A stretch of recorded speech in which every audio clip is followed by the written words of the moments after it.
Right, ఇక ఇవాళ debate లో పార్టిసిపేట్ చేస్తున్నారు ప్రముఖ రాజకీయ సామాజిక విశ్లేషకులు అందే సత్యం గారు, అలాగే కాంగ్రెస్ నాయకురాలు ఇందిరా శోభన్ గారు, అండ్ బీఆర్ఎస్ మాజీ ఎమ్మెల్యే బొల్లం మల్లయ్య యాదవ్ గారు, అలాగే బీజేపీ నాయకులు ప్రకాష్ రెడ్డి గారు మరి కాసేపట్లో మనతో జాయిన్ అవుతారు. నమస్కారం అండి మల్లయ్య గారు, ఇందిరా శోభన్ గారు, సత్యం గారు. రైట్, ముందుగా బొల్లం మల్లయ్య యాదవ్ గారితో మాట్లాడదాం. మల్లయ్య గారు, బీజేపీ స్టేట్ చీఫ్ గా రామచంద్రరావును నియమించడం వెనక బీజేపీ వ్యూహం ఏమై ఉంటుంది అని మీ పార్టీ భావిస్తోంది.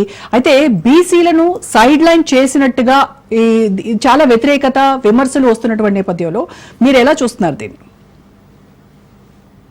మా ప్రాంతవాసిగా రామచంద్రరావు గారు బీజేపీ రాష్ట్ర అధ్యక్షుడి స్థాయికి ఎదిగి నియమించబడటం అనేది శుభ పరిణామం. అంటే వ్యక్తిగతంగా అది మా ప్రాంతానికి ఒక గౌరవాన్ని తీసుకొచ్చే పని చెప్పవచ్చు.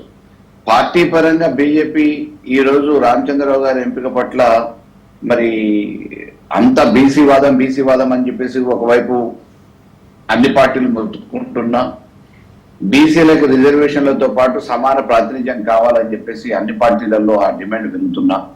ఈ రోజు 42% ఇస్తామని చెప్పేసి కాంగ్రెస్ చెప్పిన నేపథ్యంలో నిన్న మొన్నటి వరకు రాజేందర్ గారి పేరు తెర మీదకుండి అకస్మాత్తుగా మరి రామచంద్రరావు గారి నియామకం పట్ల వాళ్ళ పార్టీ విధానం ఏది ఏమైనప్పటికీ ఈ రోజు బీసీలకు ప్రాధాన్యత ఇవ్వాల్సిన నేపథ్యంలో ఈ రోజు రాష్ట్రంలో అత్యధిక జనాభా కలిగిన బీసీని నిర్లక్ష్యం చేసి మరి ఆ పార్టీలో వాళ్ళ పార్టీ సిద్ధాంతం ప్రకారం వాళ్ళ ఆలోచన ప్రకారం అది అంతర్గత సమస్య కావచ్చు, కానీ ఈ రోజు ఒక రాజకీయ పార్టీగా జాతీయ స్థాయిలో పనిచేస్తున్న ఒక రాజకీయ పార్టీగా ఈ రోజు బీసీలకు ప్రాధాన్యత పెంచాల్సిన నేపథ్యంలో మరి ఒక అగ్రకుల ఆధిపత్యం ఉన్న సామాజిక వర్గానికి ఇచ్చేసి ఈ రోజు వీళ్ళని నిర్లక్ష్యం చేయటమే అనటానికి ముమ్మాటికి నిదర్శనం ఈ నియామకం.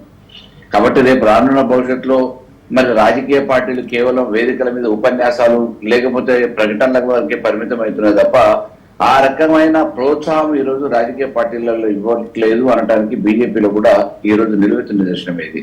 ఎందుకంటే బీజేపీ పార్టీలో కూడా పనిచేస్తున్న వాళ్ళు ఒకటి రాజేందర్ గారి నియామకం నిర్లక్ష్యం చేయటం పట్ల మధ్యలో వచ్చిన వాళ్ళకి ఎవరికి కూడా ఉన్నత పదవులు రావు, పార్టీ పదవులు రావు అనే ఒక సంకేతాన్ని క్లియర్ గా ఇవ్వగలిగారు అనేది నా అభిప్రాయం.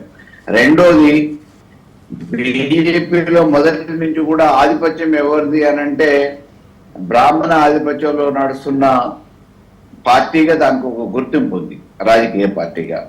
అదే ప్రభావంతో ఈ రోజు మోడీ గారు అనేది నామమాత్రంగా మేము బీసీనే పెట్టినాం కదా ప్రధానమంత్రిగా అని చెప్పేసి డిబేట్లలో చెప్తున్నా, వారు కూడా ఎవరి కనసాగలలో ఎవరి చెప్పు చేతులలో ఎవరు రిమోట్ లో నడుస్తున్నారు అని అంటే వాళ్ళ ఆధిపత్యంలోనే నడుస్తున్నారు. కాబట్టి ఆ రకమైన పరంపర కొనసాగుతూ ఉంది.